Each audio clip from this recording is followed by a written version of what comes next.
سبحان من أظهر الأشياء وهو عينها خصصت بعلم لم يخص بمثله سواي من الرحمن ذي العرش والكرسي. அன்புக்குரிய சகோதரர்களே, அல்லாஹ்வின் நல்லடியார்களே, ஞான வழித்தவர்களே, 2-2.5 மணி நேரங்கள் விளக்கம் செல்ல வேண்டிய ஒரு விஷயத்தை நான் தூக்கி கொண்டேன். ஆனால் அவ்வாறு நீண்ட நேரம் விளக்கம் செல்லக்கூடிய வாய்ப்பு எனக்கும் இல்லை, உங்களுக்கும் இல்லை. நான் வெளியிலே ஒரு இடத்தை சாப்பாட்டுக்கு போக வேண்டியவன். இருந்தாலும் எந்த அளவுக்கு சுருக்கமாக சொல்ல முடியுமோ அந்த அளவுக்கு என்று சொல்ல வேணும் போல் எனக்கு தோற்றியது. அதனால் நான் சொல்கிறேன். சிரியாவுக்கு சென்று ஷேகுல் அக்பர் முஹைதீன் இப்னு அரபி நாயகம் அவர்களை ஜியாரத்து செய்ய வேண்டும் என்று நான் ஓதுகின்ற காலத்திலேயே என்னுடைய உள்ளத்திலே ஆழமாக பதிந்த ஒரு விஷயம். காலி மதர்சாவில் ஓதிக்கொண்டிருக்கின்ற காலத்திலேயே ஷேகுல் அக்பர் நாயகம் அவருடைய ஜியாரத்துக்கு போக வேண்டும் என்று நான் விரும்பியிருந்தேன். அந்த மதர்சாவில் 60 மாணவர்கள் இருந்தார்கள். 60 பேரில் 59 பேரும் ஷேகுல் அக்பர் நாயகம் அவர்களுக்கு பானாக்கள் தான். நான் மாத்திரம்தான் ஷேகுல் அக்பர் நாயகம் அவர்களுக்கு ஆதரவானவனாக இருந்தேன். எனக்கு ஓதித்த அந்த ஹசரத்மார்களில் ஒருவர் மாத்திரம்தான் ஷேகுல் அக்பர் நாயகத்திற்கு எதிராக இருந்தார். மற்றவர்கள் அனைவரும் ஆதரவாகத்தான் இருந்தார்கள். அந்த வகையில் நான் மரணிப்பதற்கு முன்னால் ஷேகுல் அக்பர் நாயகம் அவர்களை போய் சந்திக்க வேண்டும் என்று விரும்பி என்னுடன் வருவதற்கு நான் 2 நபர்களை அழைத்தேன். அவர்களில் ஒருவர் ஹுசைன் ஹாஜியார். அவர் நான் வருகிறேன் என்று சொன்னார். இன்னொருவர் அவரும் வந்தார். ஆனால் அவருடைய பெயரை சொல்ல நான் விரும்பவில்லை. அவர் இப்போது நமது கொள்கையில் இல்லை. 3 பேருமாக நாங்கள் டில்லிக்கு சென்று டில்லியிலே 60 பாகையிலே சூரியன் வேலை செய்து கொண்டிருந்தது. அந்த நேரத்திலே கடும் உஷ்ணம். எங்களுக்கு டில்லியிலிருந்து சிரியா போவதற்கு விசா எடுக்க முடியாமல் போய்விட்டது. 10 நாட்கள் டில்லியிலேயே நாங்கள் தங்கியிருந்தோம். 10வது நாள்தான் எங்களுக்கு ஒருவர் மூலம் விசா கிடைத்தது சிரியாவுக்கு போவதற்கு. நாங்கள் 3 பேரும் போனோம்.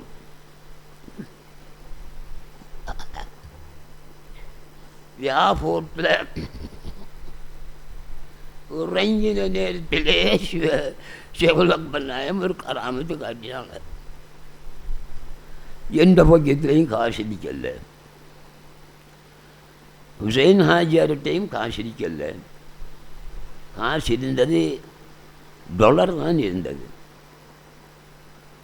சிரியா நாட்டு பணம் கையில் இல்லை. மற்றவரிடத்திலேயும் பணம் இருந்தது. ஆனால் $. தான் இருந்தது. ஏர்போர்ட்டில் $. மாற்ற முடியாத சூழல் இருந்தது. ஏர்போர்ட்டிலிருந்து, அதாவது சிரியா ஏர்போர்ட்டிலிருந்து நாங்கள் போக வேண்டிய இடம் ஷேகுல் அக்பர் முஹைதீன் இப்னு அரபி நாயகம் அவர்களுடைய மஸ்ஜித் முஹைதீன் என்ற பள்ளிவாயல். அங்கு போவதற்கு ஏறத்தாழ நான் நினைக்கிறேன் 35-40 கிலோமீட்டர் தூரம் ஓட வேண்டும். டெக்ஸிக்காரன்கிட்ட போய் கேட்டால் கையில் காசு இல்லை, $. இருக்குது. அதை அங்கே போய் நாங்கள் மாற்றி தாரோம், உனக்கு நீ எங்களை ஏற்றி கொண்டு போய் விடு என்று சொன்னோம். அவன் அது நான் செய்ய மாட்டேன், காசு தந்தால் ஏற்றி கொண்டு போய் விடுவேன் என்று சொன்னான். சிரியா நாட்டு காசு தந்தால் ஏற்றி கொண்டு போய் விடுவேன் என்றான். 3 பேர்கிட்டையும் சிரியா நாட்டுக்கு காசு இருக்கல, $. இருக்கு. அங்கே மாற்ற முடியாதுன்னு சொல்லிவிட்டார்கள். 3 பேரும் சுற்றி நிற்கும். ஒரு 10-20 நிமிஷம் நிற்கும். யாராவது ஒரு டெக்ஸிக்காரன் மனமிறங்கி எங்களை நம்பி காசு பிறகு எடுத்துக்கலாம், நான் கொண்டு போய் விடுகிறேன் என்று வருவான் என்று எதிர்பார்த்தோம், வரவில்லை. அந்த நேரத்தில் நான் சும்மா பேசி பேசி நின்றனான். வளமையாக பொய்யத்துக்குள்ளே கையை விட்டு பார்க்குற வழக்கம் யாருக்கும் விதிக்கும் தானே, சும்மா அந்த மாதிரி கையை விட்டு பார்த்தேன். ஒரு தாள் ஒன்று வாரமாயிடுச்சு எனக்கு. அங்கே எடுத்து பார்த்தேன் சிறிய காசு. எப்படி அதோட கராமத்து. ஃப்ளைட்டில் போகும்போதும் ஒரு கராமத்து லேசாக விளங்கிச்சு எனக்கு. ஆனால் அது கராமத்தானாங்க நான் நம்பலை. ஆனால் பிறகு மற்ற என்னோட வந்தவன 2 பேர்த்தையும் சொன்ன போது அவங்க சொன்னாங்க இது கராமத்தாக தான் இருக்கும், அவங்களோட கராமத்தாக தான் இருக்குமென்னு சொன்னாங்க. எந்த ஃப்ளைட்டில் போனாலும் என்ன சாப்பாடு வேணுமென்று கேட்பான். மீன் சாப்பாடு வேணுமா, இறைச்சி சாப்பாடு வேணுமான்னு கேட்பான் ஃப்ளைட்டில். நாம் சொல்கிறத தருவான். அப்போ நான் சொன்னேன் இறைச்சி சாப்பாடு வேணுமென்று சொல்லித்தேன். அவங்க 2 பேரும் மீன் சாப்பாடு என்னமோ சொன்னாங்க. அதே மாதிரி அவளுக்கு வந்துச்சு. எனக்கு நான் இறைச்சி சாப்பாடு தான் சொன்னேன்.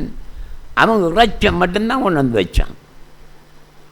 எந்த ஒரு ஃப்ளைட்லேயும் இறைச்சி சாப்பாடு வேணுமென்னா அதோட சோறோ அல்லது ரொட்டியை வைப்பான், வச்சுத்தான் இறைச்சி வைப்பான். இறைச்சி மட்டும்தான் இருந்துச்சு. இறைச்சி மட்டும் தனியை திங்கலாமா? அப்போ நான் 2 பேர்கிட்டையும் கேட்டேன். நான் சொன்ன இறைச்சி சாப்பாடுன்னு சொன்னேன். அவன் சோறோ அல்லது ரொட்டி வச்சு இறைச்சி எவ்வளோ தருவான்னு நினச்சேன். இவன் இறைச்சி மட்டும் தந்துருக்கான். இதை தனியை திங்கலாம், நீங்களும் எடுத்து சாப்பிடுங்க, நானும் சாப்பிட்றேன்னு சாப்பிட்டேன். அதுவும் ஒரு அற்புதமான ஒரு விஷயமாக தான் இருந்துச்சு. அதை பெருசாக நான் நினைக்கல. நாங்கள் போய் இறங்கினதுக்கு பிறகு காசு பிரச்சனை. கடைசியில் ஒரு டெக்ஸிக்காரன் வந்தான். நீ போய் இறங்கி காசத்தா, அது வரைக்கும் உங்களோட டொலரைத்தான் வச்சுக்கிறேன் நான் என்று சொன்னான், நம்பிக்கைக்காக வேண்டி. சரி என்று $2 தான் தூக்கி கொடுத்தான். அவன்கிட்ட $5 இருந்துச்சு, அவளையும் கொடுத்தான், வச்சுக்க. சரியாக ஷேக் முஹித்தீன் இப்னு அரபி நாயகம் அவருடைய பள்ளி வாயிலுக்கு முன்னாலேயே கொண்டு போய் நிப்பாட்டினான் டெக்ஸை. அந்த காசை வாங்கிட்டு அவனுக்கு பேசின காசை நாங்கள் கொடுத்துட்டு 3 நாட்கள் அங்கே தங்கியிருந்தோம். நாங்கள் 3 பேரும் தங்கி இருப்பதற்கு ஹோட்டல் பார்த்தோம். ஹோட்டல் வசதியான ஹோட்டல் இருக்கல. ஒரு வீட்டில் ஒரு பெரிய மனுஷன், அவன் பணக்கார ஆள், அவன் சொன்னான் நீங்கள் இந்த வீட்டில் ரூமில் தங்கலாம் 3 பேரும், காசு தர தேவையில்லை, சாப்பாடும் நான் தருவேன் என்று சொன்னான். அப்போ அதுவும் ஒரு அற்புதமாக தான் இருந்துச்சு. சரி என்று 3 நாட்கள் சாப்பாடு அங்கே சாப்பிட்டோம். அது எனக்கு காலையில் சுபவுக்கு எழும்பினா ஒரு தண்ணி குடிக்கணும் வழக்கம். அங்கே இறங்கி அவள் 2 பேர்த்தையும் கேட்டோம், உங்களுக்கு தண்ணி பண்ணுமான்னு கேட்டோம். அவள் தேவையில்லை இருந்தாங்க, எல்லாம் இல்லாட்டி ஒன்றும் இல்லைன்னாங்க.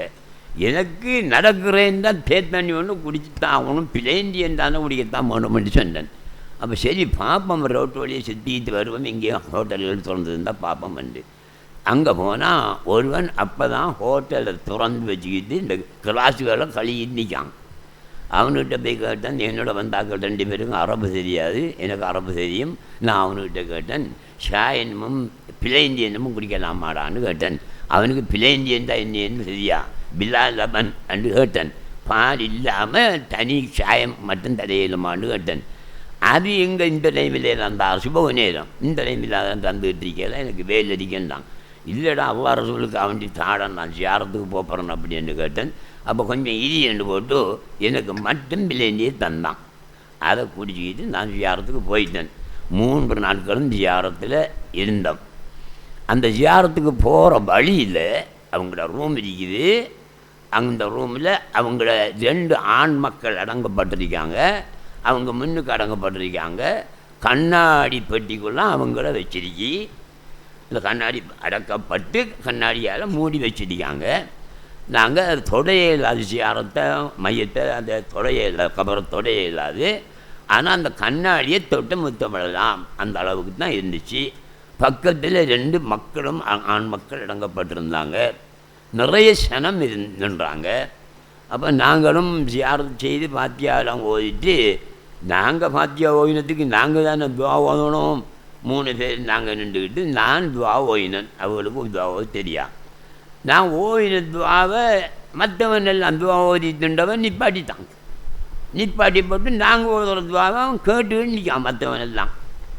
ஏன்டா இவன் ஓதுறத்தை நிப்பாட்டி போட்டு கேட்கானுகள், நாம் இன்னும் வித்தியாசமாக இன்னும் செய்கிறோமா எல்லாம் யோசனை பண்ணி பார்த்தோம். அப்படி ஒரு வித்தியாசமும் இல்லை, வளமே செய்கிற மாதிரி தான் செய்யணும். நான் கிடந்த ஒளியாக்குற வேலையெல்லாம் சேர்த்து ஓய்விட்டேன். ஓடி முடிஞ்ச உடனே ஒருவன் வந்தான். வந்து என்னிட்ட கேட்டான், நீங்கள் எந்த நாட்டிலேருந்து வந்திருக்கிறீங்க? ஸ்ரீலங்காவிலேருந்து வந்திருக்கோம்.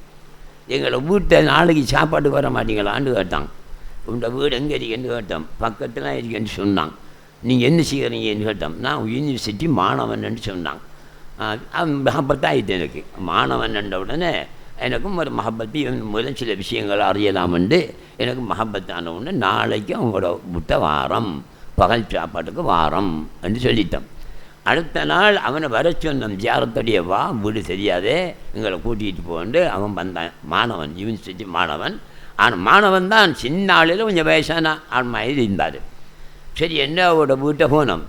அவரோட வீட்டை போனால் அவர் அந்த சிரியா நகரில் பிரதானமான ஒரு வீதியில் ஆடர்த்து விற்கிற ஆள். இந்த நம்மளோட ஊரில் ஆடர்த்துக்கு ஆட்டு கடை, இறைச்சி கடை வச்சுட்டிக்க மாதிரி கடை வச்சு ஆள். அவர் வீட்டை போனதுக்கு பிறகு தான் எனக்கு தெரியும் அவர் ஆட்டிறைச்சி வியாபாரி என்றது தெரியும்.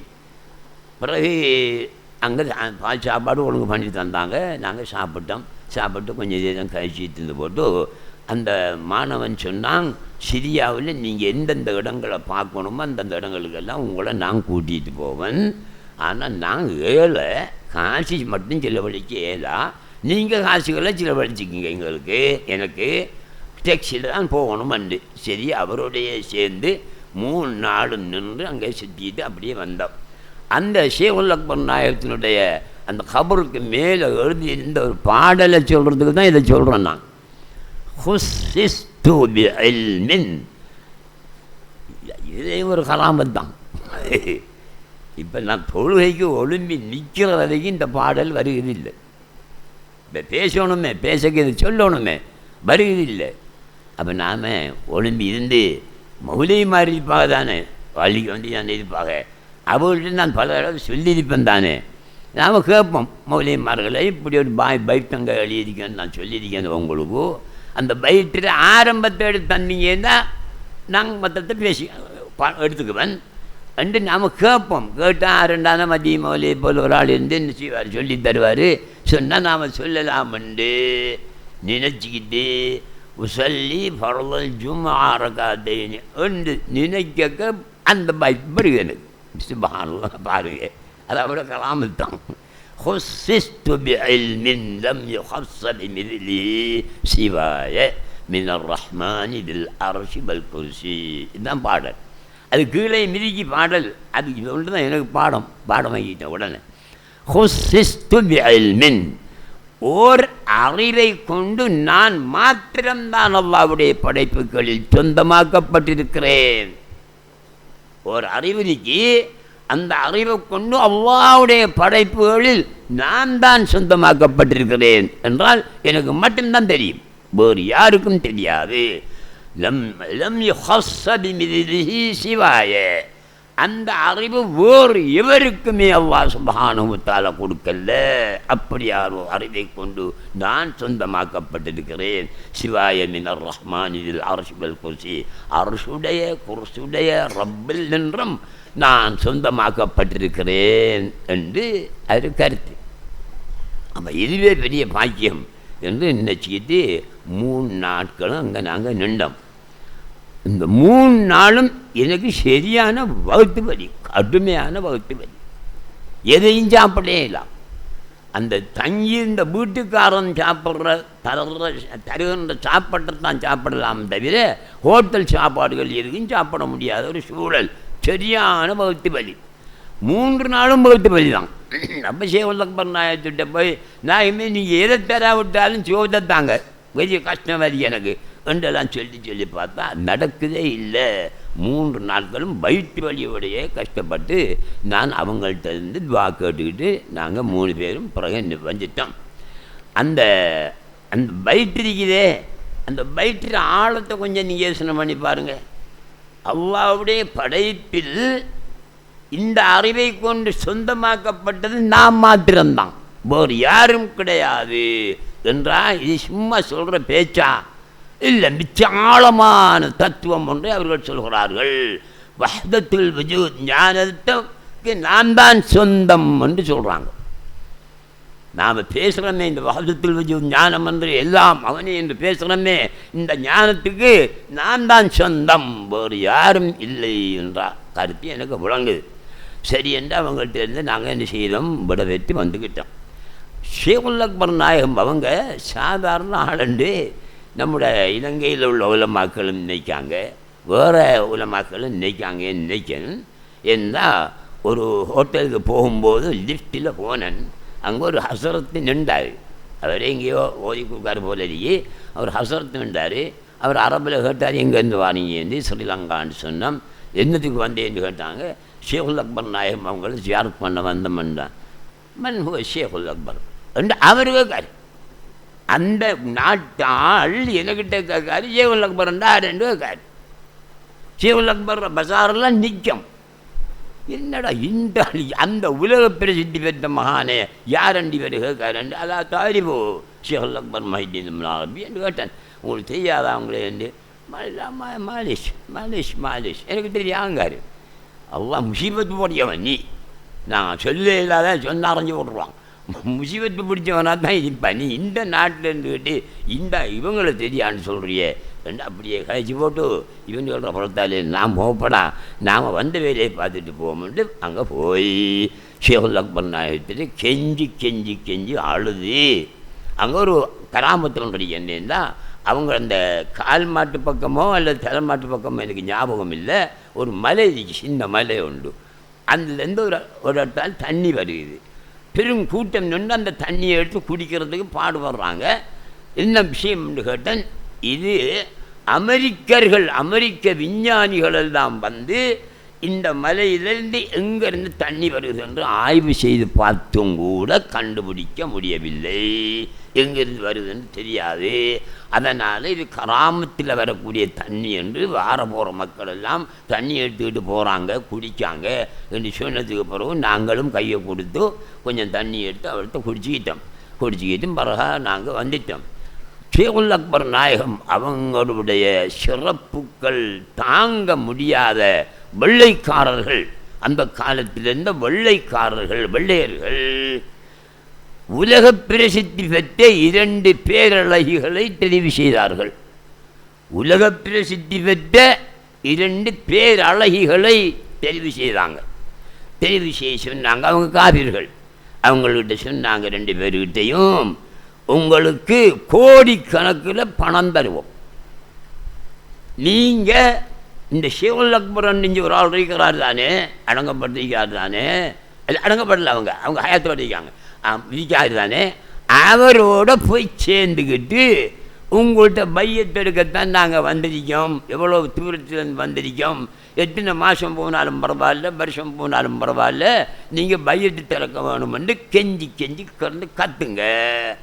ஆனால் விஷயத்தில் கண்டாண்டு போகணும், எப்படி என்றாலும் வழிகெடுத்து போட்டுறோம் மேற்படியான அந்த மட்டும் செஞ்சால் போதும் என்று எத்தனையோ கோடானு கோடி ரூபா பேசி 2 பொம்பளைகளையும் அங்கே அழகிகளை விட்டு போட்டு போயிட்டாங்க.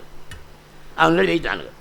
அவங்க 2 பேரும் திட்டம் போட்டு எப்படி இவரை ஏமாத்துற, எப்படி இவரை வசப்படுத்துகிற, எப்படி இவரோட உறவு கொள்கிற, இதுக்கு என்ன வழி என்று மாதக்கணக்கில் இருந்து ஆய்வு செய்தால் இவர் 2 பேரும் செய்கிற ஆய்வுக்கெல்லாம் மாற்றமாகத்தான் அவருடைய வேலையில் நடந்து விட்டுருக்கு. என்ன இது நாம் தோற்று பேசிருக்கோம் போல இருக்கே என்று ரொம்ப கஷ்டப்பட்டு பார்த்தா முடியலை. கடைசியில் அந்த 2 பெண்களும் என்ன செய்தார்கள், ஈமான் கொண்டு அவங்களிடத்தில் பயத்தாகி அவங்களுடைய முரீத பிள்ளைகளாக போயிட்டார்கள். இது எப்படியான ஒரு கராமத்! கடைசி வரைக்கும் ஷேகுல் அக்பர் நாயகம் அவர்களுக்கு ஹிதுமத்து செய்த முரீதீன்களாகவே அந்த பெண்கள் 2 வெள்ளக்காரிகளும் இருந்து மௌத்தாக போனார்கள். இதை வெள்ளக்காரனே படம் எடுத்திருக்கான், இங்கிலீஷ் படம். உங்களுக்கு கோப்பி வேணுமென்று ஆறு நான் கேட்டான், நான் தருவேன். என்கிட்ட இருக்கி ஜேசாஜார வீட்டில் இருக்கி அவர் இருக்கிற காலத்தில் நான் போட சொல்லி நானும் பார்த்தேன். அந்த பெண்களை பார்த்தேன், அவர்கள் செய்த கஷ்டங்கள் அனுபவிச்சதை நான் பார்த்தேன். நீங்கள் தேவையென்று சொன்னால் நான் உங்களுக்கும் தருவேன். இது ஒரு பெரிய அற்புதமான ஒரு விஷயம்.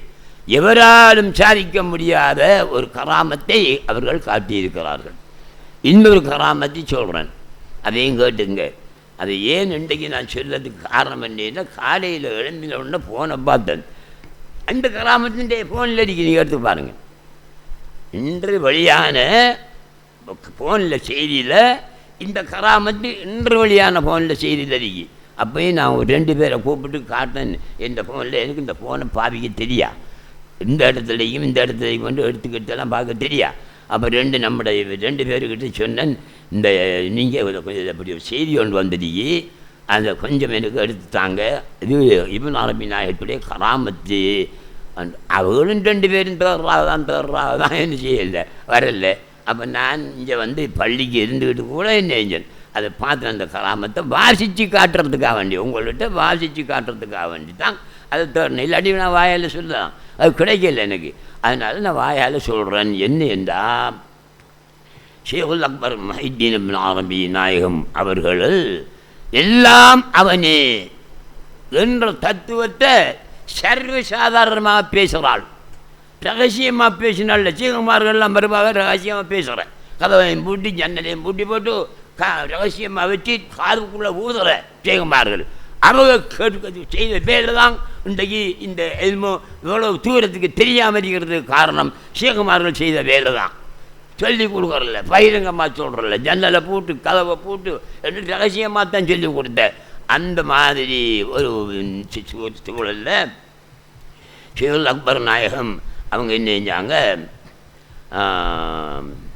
என்ன சொன்னாங்க அவங்களோட கராமத்து தானே இப்போ சொல்ல போகிறோம்னா, அது கராமத்து. அந்த 2 பொம்பளை விட அது முடிஞ்சு போச்சு. இன்னொரு கராமத்து என்னென்றா, இவங்க எல்லாம் அவனே என்று சொல்கிற செய்தி சிரியா நாடு முழுவதும் பரவி மக்கள் எல்லாம் கூட்டமாக சாரியாக இவர்களிடத்திலே வந்து பையத்து எடுத்து இவரை பெரிய மனுஷனாக்கிற நிலைமை ஏற்பட்ட போது, அந்த புறாமக்காரர்களில் கொஞ்சம் பேர் சேர்ந்து மன்னனுக்கிட்ட போனானுகள். நாட்டை ஆட்சி செய்து கொண்டிருக்கிற மன்னனுக்கிட்ட போய், அவன் முஸ்லீமால் தான், முஸ்லீமால். அவனுக்கிட்ட போய் இவர் எல்லாம் கடவுளுங்கார், எல்லாம் அல்லான்னு சொல்கிறார், இவரை வெட்டணும் நீ என்று சொன்னாங்க. அவனும் பார்த்தாங்க, எல்லாம் கடவுள்னு சொல்லுதாமா, இது என்ன நியாயம், எல்லாம் ஆண்டவன் சொல்லலாமா, எல்லாம் அல்லான்னு சொல்லலாமா, அவனுக்கு தெரியா. அதனால் அவன் நெஞ்சான், இவரை வெட்டுறதான்னு முடி வெட்டுட்டான். ஆள் அனுப்பிதான் கூப்பிட்டு வந்தாங்க. என்ன செய்தின்னு கேட்டாங்க. நீங்கள் எப்படி எல்லாம் கடவுள்னு சொல்கிறியா? ஓ, நான் சொல்கிறேன், உங்களை வெட்ட வேணுமென்று நான் தீர்ப்பு செய்திருக்கிறேன். வெட்டலாமா? ஆமாம் வெட்டுங்க, ஆமாம் வெட்டுங்க. ஆனால் ஒன்று செய்யணும், இந்த நீங்கள் வெட்டினா செத்து வச்சுருந்தானே தான் அந்த சாக போகிறவனுக்கு ஒரு கடைசி ஆசையம் ஒன்று இருக்குமே, அதை என்ன செய்யணும், நீங்கள் செய்யணும். அதை செய்யலாம், அதில் பிரச்சனை ஒன்றும் இல்லை. நீங்கள் வெட்டுறதுக்கு சம்மதிக்கிறீங்க தானே? ஆமாம் சம்மதிக்கணும். கடைசி ஆசையை நான் தாரன். என்ன செய்யணும், எனக்கு சேவெடுக்கணும், இந்த நகம் வெட்டணும், சேவெடுக்கணும், நகம் வெட்டணும், அதுக்கு ஒரு அனுமதி தரணும். அதை பற்றி வர பிரச்சனை இல்லை. நீ சேவடு நகம் பட்டு அதான் பிரச்சனை இல்லை. அப்போ அந்த நகம் பட்டுறதுக்கு சேவெடுக்கிறதுக்கு மன்னன் செய்வானா? அவன் சொன்னான், யாரேண்டான ஒரு ஒய்த்த மாதிரி ஒரு ஆள், அது இந்த செலவு சீக்கிரமாக மாதிரி ஒருத்தனை பிடிச்சி கொண்டு போய் இவர்கிட்ட விடுங்களா, இவருக்கு சேவெடுத்து அவர் நகத்தையும் பற்றிக்கணும். அப்போ அவர் வந்தார், அந்த கிழவ மனுஷன் வந்தார். அங்கே இந்த நகம் பட்டுற மனுஷன், அந்த சேவெடுக்கிற மனுஷன் வந்து, அப்போ வாங்க முன்னுக்கிறீங்க நாம். அப்போ சேவெடுத்தார். எடுக்கக்குள்ள இவங்க சொன்னாங்களாம், நான் இந்த விரலெல்லாம் தருவேன், நகம் பட்டி விடும், ஏதெண்டான ஒரு விரல்லையும் கொஞ்சம் வெட்டிடும், ஏதெண்டானே ஒரு விரல்லையும் கொஞ்சம் சதையில் வெட்டி விட்டுரும். அது நீ செய்கிற உதவி, எனக்கு பெரிய உதவி. அப்போ அவன் பார்த்தான், இவருக்கு அவன் செய்கிறாராக மண் ஓட்டுச்சு. அவன் நகத்தையெல்லாம் பட்டக்குள்ள இந்த களிமா விரல்லையும் கொஞ்சம் சொடிச்சு விட்டான். சொடிச்சோம்னா ரத்தம் வந்துட்டு, டேய் இந்த ரத்தம் மாதிரி வருவா, இன்று உலகத்தில் எங்கெங்கு உலமாக்கள் இருக்கிறார்களோ அவர்கள் அனைவருடைய இந்த கலிமாவினாலையும் ரத்தம் வரும் என்று சொன்னாங்க. அங்கே பார்த்தா சுப்ஹானல்லாஹ், உலகத்தில் உலகம் என்றால் எவ்வளோ உலகத்தை எடுத்துக்கணும், அவ்வளோ உலகத்திலையும் இருந்த அத்தனை உலமாக்களுடைய கையாலையும் ரத்தம் ஓடிட்டு. இது பிரசித்தி பெற்று டிவியில் அந்த காலத்தில் இருந்த டிவிகள் ரேடியோக்கள் எல்லாத்துலேயும் வந்து பெருவழியாக போயிட்டு. எப்படியான கராமத்தில் ஏதுமா இந்த கராமத்து எனக்கு புதுசாக தெரிஞ்சது அல்லது, எனக்கு தெரிஞ்ச ஒன்று தான். இப்போ நான் அந்த ஃபோனில் பார்த்து அந்த எடுத்துட்டாங்கன்னு சொன்னவர்கிட்ட அவரே சொன்னார், நம்முடைய சிமாக்கு தான். அவர் சொன்னார், இந்த செய்தியை நீங்கள் எங்களுக்கு ஏற்கனவே சொல்லியிருக்கிறீங்க மௌலவி என்று சொன்னார் இப்போ கொஞ்ச நேரத்துக்கு முந்தி. அப்படியான ஒரு கராமத்து பாருங்கள்.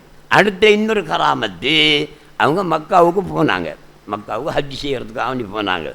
போய் அங்கே அவங்களுக்கு ஒரு எண்ணம் வந்துச்சு, இந்த ஊரில் இருக்கின்ற காலத்தில் நாம் ஒரு பெரிய கிதாப் ஒன்று எழுதும், 14 வால்யூம்.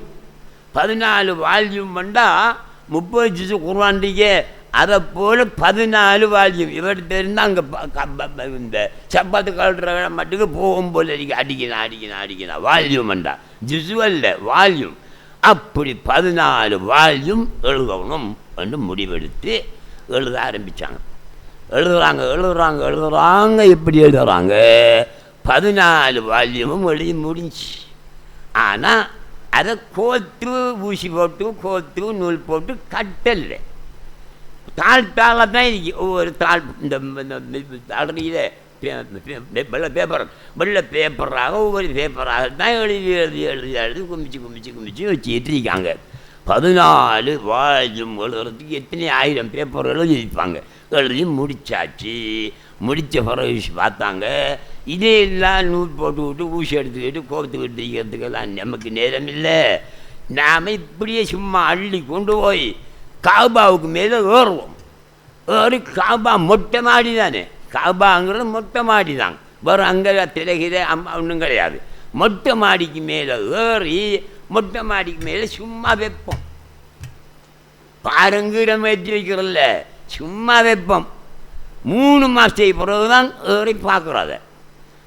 மழையினால் ஒரு பேப்பராவது நனைந்திருந்தால் இதை வெளியிடல, காற்றினால் ஒரு பேப்பராவது பறந்திருந்தால் இதை வெளியிடல, அடுத்து கசைக்கு அறியறதான் எந்த நீயத்தை வச்சுக்கிட்டு அதுக்கு மேலே ஏறி 3 வச்சு நீயத்தை வச்சுட்டாங்க. வச்சு 3 மாதம் முடியுது. வச்ச நாள்லேருந்து 3 மாதமும் கடும் சூறாவளி மக்காவில், கடும் மழை. அப்போ இவ எந்துக்கிட்டு யோசனை பண்ணி, என்னது கடும் மழை கடும் சூறாவளி, அதிகி நம்மளோட ஒரு பேப்பரையும் மிதிக்காத, எல்லாம் பறந்துடுமே. பார்ப்போம் என்றிருந்து 3 மாதத்துக்கு பிறகு ஏறி பார்த்தாங்க. அப்படியே நனையவும் இல்லை, காற்றில் பறக்கவும் இல்லை. அல்லாவுக்கு சுக்கூர் செய்தாங்க. அவங்க எழுதி நடத்த எழுதியிருக்காங்க, இது சொல்வதழுதல். இந்த கிதாப் இருக்குதே புத்துஹாத்துல் மக்கியா, சொல்வதழுதல், அல்லாஹ் வசனம் சொல்ல சொல்ல நான் எழுதியது என்று எழுதியிருக்கிறாங்க. இன்றைக்கும் தான் நமக்கு தெரியும் புத்துஹாத்துல் மக்கியா எடுத்து பாருங்கள், அதில் முதல்ல எழுதியிருக்காங்க, அல்லாஹ் வசனம் சொல்ல சொல்ல நான் எழுதினேன். வசனம் சொன்னால்தான் பிரச்சனை, எழுதினால பிரச்சனை வராது. அந்த அளவுக்கு எழுதி. இப்படியான ஒரு மகான் தான் ஷேகுல் அக்பர் முஹித்தீன் இப்னு அரபி நாயகம். அவங்க சொன்ன அதே தத்துவத்தை தான் நாங்கள் சொல்லியிருக்கோம். எனக்கும் சந்தேகம்தான், நாம் எப்படி தத்துவத்தை சொல்லிட்டோம், இந்த உலமாக்கள் தான் சேர்ந்து இப்போ நாங்கள் 10 ரூபாவை கொடுத்துட்டானுகள், என்னடா செய்கிறேன் என்று நானும் யோசிக்கிறான். அந்த மினிஸ்டர்கிட்ட போய் சந்திக்கிறேன், இந்த மினிஸ்டரை போய் சந்திக்கிறேன், அந்த அரசியல்வாதியை போய் சந்திக்கிறேன், இந்த அரசியல்வாதியை போய் சந்திக்கிறேன். கொழும்பும் காத்தாங்குடியுமாகத்தான் நானும் ஓடி திரிஞ்சேன். ஷஹ்லான் மௌலவியும் ஓடி திரிஞ்சார் என்னோட, ஷிமாக்கும் என்னோட ஓடி திரிஞ்சார். இன்னும் சில ஆக்கள் எங்களுக்கு உதவியாக இருந்தாங்க, பணமும் உதவி செஞ்சாங்க. எத்தனை வருஷமாச்சு? 45 வருஷம். 79ஆம் ஆண்டு, 1979ஆம் ஆண்டு தான் 10 ரூபா கொடுத்தேன். 10 ரூபா கொடுத்த யார்? ஜமியத்துல் உலமா. ஒருத்தனுக்கும் பேர் இல்லை, அறாங்குட்டியோட அவ்வளோ பேரும். ஏன் மனுஷனுக்கு பேர் எழுத வரைக்கும் பத்துபாவளியினவன் இன்னார், பத்துபாவளியினால் இன்னார், பத்துபாவளியினால் இன்னாருன்னு பேர் எழுதணும். அதுதான் சட்டம். பேர் இல்லாத ஆட்கள் ஹராங்கூட்டிகள். அதனால பேரே இல்லை. ஜம்மியத்தில் நம்ம கட்டிடம் எழுதுமா? ஜம்மியத்தில் நம்ம வெளியிடன்னு நீ போட்டிருக்கிறிய, ஜம்மியத்தில் நம்ம கட்டிடம் எழுதுமா? எழுதாது. கட்டிடத்தில் உள்ள உலமாக்கள் தான் எழுதலாம் 10 ரூபா. அப்படி போட பேர் இல்லாத ஆக்கள் போட்டு எழுதி போட்டாங்க. இவ்வளவு நாள் 45 வருஷமும் எங்களை போட்டு ஏமாற்றி நாங்கள் போகிறதும் பாரதும் இத்தனையோ லட்சம் ரூபாய் செலவாயிருக்கும். கஷ்டம் ஒரு பக்கத்தால் கடைசியில் மனமெல்லாம் கசந்து போச்சு. அல்லாஹ் சுப்ஹானஹு வ தஆலா இப்போ தான் விசர்நாய் ஓடுற ஓட்டத்தில் உலமாக்கள் ஓடுறாங்க. நான் பயிரங்கமாக தான் பேசுகிறேன். ஜம்மியத்தில் நம்ம கேட்டு இருப்பாங்க, உலமா சபை கேட்டு இருப்பாங்க, ரிஷி முக்தி கேட்டு இருப்பார். அதில் பயம் இல்லை. இப்போ தான் அவர்களுக்கு பிஷர் நாய் ஓடக்கூடிய மாதிரி ஓட வேண்டிய அவசியம் ஏற்பட்டது. காரணம் என்ன? நாங்கள் அண்மை காலத்தில் நம்முடைய இவருக்கு தெரியும், சஹலான் மௌலவிக்கு தெரியும், சிமாக் அவர்களுக்கு தெரியும், மற்றவர்களுக்கு பெருசாக தெரியாது. நாங்கள் மறைத்து வைத்து கொண்டிருந்தோம். நாங்கள் சரியான நடவடிக்கை எடுத்தோம். எந்த மாதிரி நடவடிக்கை என்றால், சட்டமா அதிபர் இருப்பார். இந்த இலங்கைக்கு சட்டமா அதிபர் என்ற ஒரு ஆள் இருப்பார். அவர்கிட்ட 3 மாதம் எங்களுடைய ஃபைலை கொடுத்தோம். இந்த ஃபைல் இந்த மண்டலிக்கும் ஃபைல் அவ்வளவு நாள் இந்த 45 வருஷமாச்சே. 45 வருஷமாக அங்கே போனது இங்கே போனது, அவர் தந்த கடிதம் இவர் தந்த கடிதம் எல்லாம் இருக்கு. எல்லாத்தையும் சேர்த்து சட்டமா அதிபர்கிட்ட கொடுத்தோம். சட்டமா அதிபர் 3 மாதம் வச்சுக்கிட்டு இருந்தார். சும்மா வச்சுட்டு அந்த மனுஷன் நல்ல மனுஷன் போல இருக்கு ஆள். அதுக்கு நான் போகல, அவங்க தான் போனாங்க. போய் கொடுத்துட்டு வந்தாங்க. 3 மாதத்துக்கு பிறகு வர சொல்லி அனுப்பியிருந்தார். அவர் 2 பேரும் போனாங்க. அவர் அந்த அந்த இதை பார்த்துட்டு 3 மாதமும் பார்த்துட்டு எழுதியிருக்கார் சிங்களத்தில் ஒரு கடிதம்.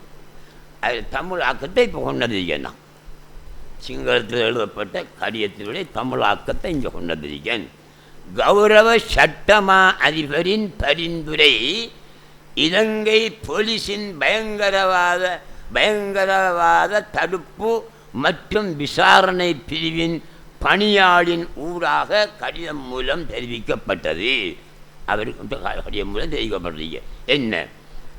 அதன் பிரகாரம் அகில இலங்கை ஜம்மியத்துல் உலமா சபைக்கு எதிராக உரிய நடவடிக்கை எடுப்பதற்காக பொதுமக்கள் பாதுகாப்பு அமைச்சின் ஊடாக முஸ்லீம் சமய பண்பாட்டு அலுவல்கள் திணைக்களத்திற்கு அறிவுறுத்த நடவடிக்கை எடுப்பதற்காக பொதுமக்கள்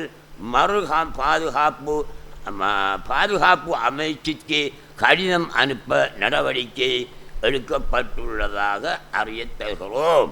அவர் எழுதியிருக்கார். 1 பொதுமக்கள் பாதுகாப்பு அமைச்சு. சட்டமா அதிபர் கடிதம் கொடுத்திருக்காரு. பொதுமக்கள் பாதுகாப்பு அமைச்சுக்கு கடிதம் கொடுத்திருக்காரு.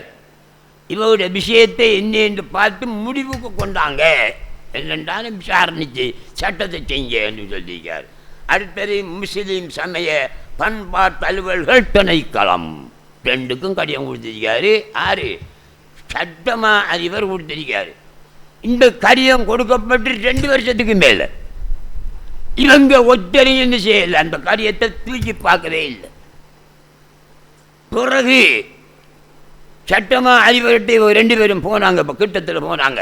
நீங்கள் சந்தீங்க, நாங்கள் சந்தோம் பார்த்தீங்க, பிறகு நாங்கள் கடிதமெல்லாம் அனுப்பியிருக்கேன்னு சொன்னீங்க, ஒன்றையும் காணலை என்று சொல்லியும் 2 வருஷமாச்சு நான் கடிதம் கொடுத்து. ஏன் செய்யலை அந்த ஆக்கள் எல்லாம்? இல்லை செய்யலையே, ஒன்றும் இல்லை. அப்படியா, நான் உடனே செய்ய சொல்கிறேன்னு சொல்லி போட்டு அவர்களுக்கு 2வது சரங்க அனுப்பின கடிதத்திலே கொப்பி எங்கள்கிட்ட அனுப்பியிருக்கார் சட்டமா அதிபர். அதில் தான் இந்த 2 பேருக்கும் 6 பொதுமக்கள் பாதுகாப்பு அமைச்சு அதுக்கு ஒரு கடிதம். மற்றது முஸ்லீம் சமய பண்பாட்டு அலுவலர்களை திணைக்களம் கலாச்சார திட்டங்களை அதுக்கு 2 பேருக்கும் கடிதம். இப்போ தான் அந்த முஸ்லீம் பண்பாட்டு அலுவலர் அமைச்சிலேருந்து எங்களுக்கு ஒரு கடிதம் வந்திருக்கு. என்ன நடந்த செய்தி என்ன என்று கேட்டு வந்திருக்கு. அப்போ தூங்கல்பட்ட இடத்துல இப்போ நாங்கள் நிற்கிறோம். ஆகையினால இந்த உலமாக்கள் தப்ப மாட்டாங்க. எத்தனை பேர் சிறைக்கு போக வேண்டிய நிலைமை வரும். உலமாக்கள் ரொம்ப எச்சரிக்கையாக இருக்க வேண்டும். இது குத்துமார்களுடைய வேலை, அவுலியாக்களுடைய வேலை. நீங்கள் எவ்வளவு தான் சட்டம் படித்தாக்களாக இருந்தாலும் உங்களால் மீறி எதுவும் செய்ய முடியாது. இருந்து பாருங்கள் உலமாக்களே, அல்லது வலிக்கு வாருங்கள்.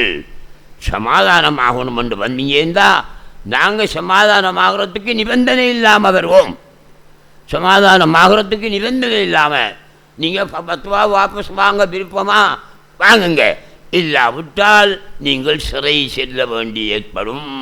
மான நஷ்டத்துக்கு பல 100 கோடி ரூபாய்க்கு நாங்கள் வழக்கு தொடருவோம். இடையில் அப்படி வழக்கு தொடர்ற வேலை உண்டு நாங்கள் பார்த்தோம். அதுக்கு இந்த ரிஸ்வி முஃப்தி, அந்த முஃப்தி, இந்த முஃப்தி, அந்த முஃப்தி, இந்த முஃப்தி எல்லாம் சேர்ந்து அந்த அமைச்சர்கிட்ட, அந்த லோயர்கிட்ட போய், சார் இதில் கை வைக்காதங்க, முஸ்லீம்களுக்கு ஆபத்தான விஷயம், இந்த வழக்கு பேசுகிறத வாபஸ் வைத்துக் கொள்ளுங்கள் என்று அந்த லோயர், அவரும் ஜனாதிபதி சட்டத்தரணி, 50 லட்சம் ரூபாய்க்கு நாங்கள் அவர்கிட்ட பேசணும் இந்த வழக்கை பேசுகிறதுக்கு. அவர் சொல்லிட்டார், எனக்கு பெரிய ஒரு வழக்கொன்றைக்கு பேச வேண்டி இருப்பதனால உங்களே பேச முடியாமல் இருக்கி, மன வருத்தமாக இருக்கு எனக்கு என்று விலகி கொண்டார். அவர் விலகின பிறகு அது ஏன் விலகினாருண்டா, இந்த உலமாக்கள் அங்கே போயிருக்காங்க. அவர்கிட்ட போய் எங்களை எல்லாம் பெரிய கஷ்டத்தில் ஏற்படுத்த போகிறா, இப்போ வழக்கு வச்சு ஒரு வழக்கை நீங்கள் பேச போகிறான்னு சொன்ன உடனே அந்த ஆள் பார்த்தா நமக்கு என்னதுக்கு இந்த வேலை என்று அந்த ஆள் விலகிட்டார். அதுக்கு பிறகு எங்களுடைய லோயர் இருக்கிறார், அஜ்மீர் லோயர், இவர் மூலமாக இன்னொரு லோயரை நாங்கள் போய் சந்தித்தோம். நானும் போனேன், அதுக்கு அங்கே போய் சந்தித்தோம்.